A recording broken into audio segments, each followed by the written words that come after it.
Hello. Welcome to a Rust video. This video here is going to be a video on how to survive your first day or days in Rust. So, without further ado, let's begin. Wait, before I start, I should make a disclaimer saying that don't get mad at me in the comments because you were killed in your first try using this, or were killed before you could do anything. It's not, how do I say this? You can't blame me for you going on a hostile server or running into a hostile person right off the bat. Most servers are pretty strict against killing fresh spawns, and most people won't do that because they know that you won't have worthwhile loot, but you can still run into that kind of a person. But I can give you tips on how to prevent it. First, let's choose our server. I picked one out right here because it looked decent. It was pretty small. It's 24 hours. It's PvP, which you want generally, unless you don't like PvP. Basically, it just says it's a normal server. And basically, one big tip, at least at the start, is to go small community servers. The official servers here almost always have hackers and things like that on them, and since they're so big, you'll run into one person every other minute. Where on a small server, 18 people here, I say going under 30 is a good deal, and it's because this is a popular time right now when I'm making this video. So let's begin.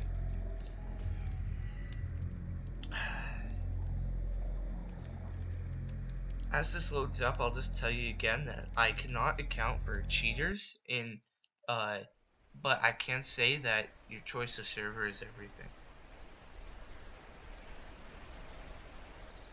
We're almost in. I do have to say though before we begin here that if you don't have Rust, you need to get it. It's an amazing game and it's in development, which means there's more features to come. Okay, so first thing you want to do is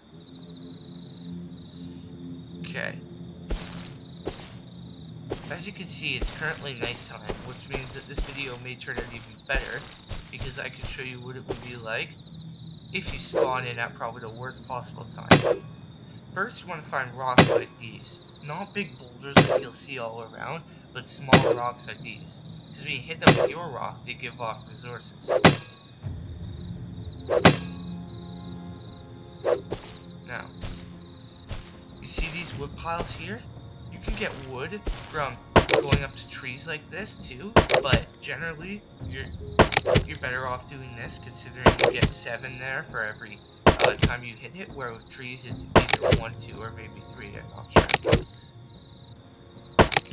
Okay. So, just like survival games out there like Minecraft and all those other kinds, resources are key. You don't want to be off running about at the start, considering you can see in the bottom right corner your food bar. Once that runs out, you start dying. So we have enough. We have enough that we could start. We could start crafting our stone hatchet. This is unique. Let me just say, you can't survive without the stone hatchet. It should be the first thing you craft. While it's crafting, you can ditch that rock or if you want to hold on to it, that's cool too. But you don't need it because the hatchet replaces the rock and is a lot better than the rock. Okay, our hatchet is done, so let's quickly finish off this rock here. As you can see though, as I saw there, it works a lot faster.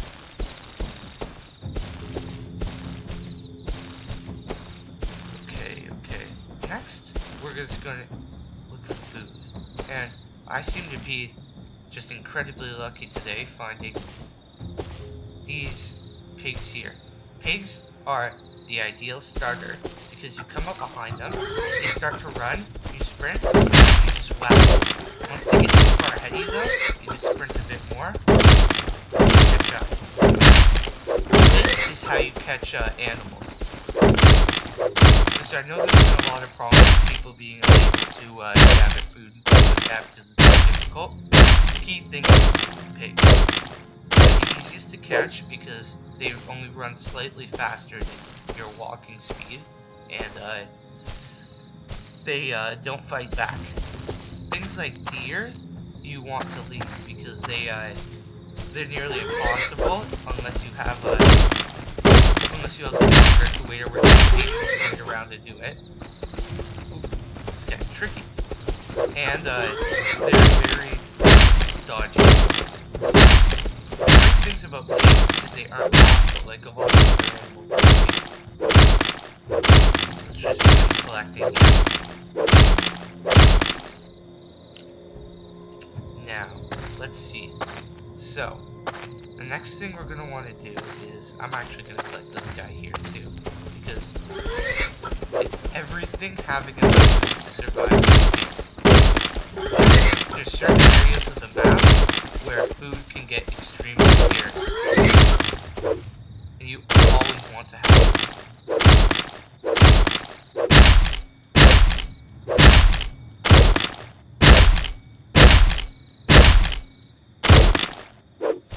Okay, now, next, we are going to move around, see our wood. I cannot stress enough how much, how valuable it is, as I said, to collect all resources. And just so this video doesn't run too long, I'm going to collect this, and this, and then we will go to about creating a shelter.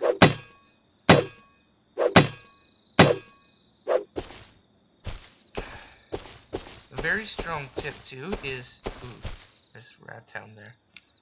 Just a quick note. There's a bunch of towns all throughout the map, and you get radiation getting too close to them. And you can see a radiation level called rads in the bottom right corner, and you don't want that to get too high, or else it'll kill you. As you can see here, this is somebody's starter house. We're gonna build one in a minute, but I can tell you that they did something extremely wrong. They built it in the middle of nowhere. I mean, not in the middle of nowhere, I mean in the middle of a field where it would be ripe to be taken. Now, bases like this here, where he's got spikes, I don't know if you can see that well, are very good. I'm gonna go over to the corner here, and I'll find a good spot, basically, to build our base, and I'll get back to you then. Okay, and now I'm back. I just decided that we build it here in this little crevice, because then we're out of the way of seeing eyes, and people won't see us that easily. So, first thing we want to build is, where I went by it, wooden shelter. As you can see, you need 50 wood to build it, which again stresses how much you need to collect wood at the start. And then after that, while I'm waiting here, I'll tell you that you need a wooden door, which I'm pretty sure is 15 wood. I can't be positive. And then you want to build a campfire and a sleeping bag. I'm going to quickly actually leave you for a second again until all these things have been crafted. Okay, I have now got 3 of the things crafted. So, now we'll just start placing. I'm sorry that you won't be able to... Actually, I'll place the fire right now. 1 second. And now we light that, and there's our fire. There's our fire. And normally you place the building first, but since it's so dark, I wanted to get this down so you guys could see. But now we build. Uh-oh. This doesn't fit. Wait. Considering this isn't the normal server I play on, I'm just going to place it in here, even though you normally wouldn't want to do this, considering so much of it is taken up by stone on either side. Right, I'll try to keep that lit. But next you would place a door. So you place by, and to place it, you look at the wood part of your shelter and click. Your door can only be accessed by you easily. All other people have to would have to start chopping it down, and it's actually not that as difficult as you would think to chop your door down, a wooden door down. So you'll want to finish with this shelter fast, unless it's really out of the way and you're sure nobody will find it. So right now, while we're getting a new fire, I'll just show you the different things that you'll want to think about getting as you progress after your first day. You'll want to get a sleeping bag. Sleeping bag needs 15 cloth. I currently have 13, and it is incredibly valuable. Placing a wood cloth, bed like a sleeping bag inside your base allows for you to spawn there after you killed or you die. Which means that you can always go back to your base to refuel if you leave stuff behind, which you can leave in a wood storage box, which is only 30 wood. Now that we have a fire going here, I'm going to show you what you do next. Hold down E on the fire, click open, and you want to take your chicken, split it by right clicking. That's how you'll split it.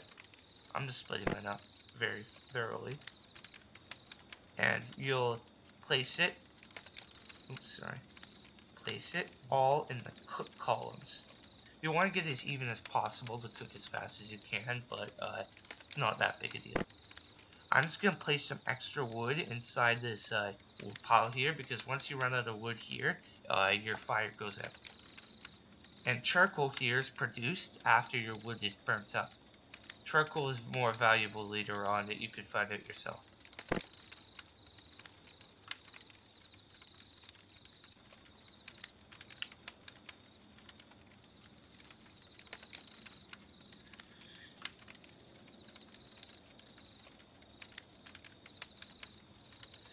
No, sorry about that. Now next thing you're going to want to do is, considering that your food is cooking, you're going to want to,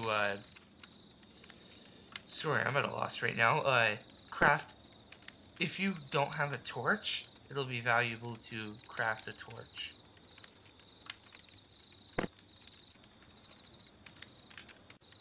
Now, I just want to get back to here because 6 of our chicken is finished, and to eat it, you put it on your bar, and you click on the number on which it is assigned. You can hear a guy eating, yum yum, happy, and as she eats,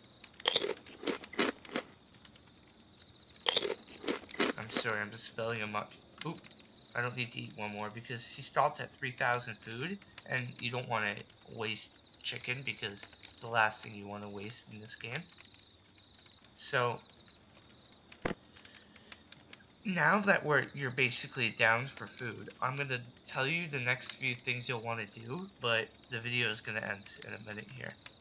You're going to want to gather low-grade fuel, which you get from making wood and cloth. Low-grade fuel is 2 animal fat and 1 cloth, and using that you can make things like a torch, which you'll need when your current torch runs out, and furnaces. This is extremely valuable because you cook what we have here, metal ore and, oh no, not that, sulfur ore inside with wood, and it turns metal ore into metal fragments, which you can use to make things like guns and other items in the game. Now, after watching this video, I truly wish you good luck.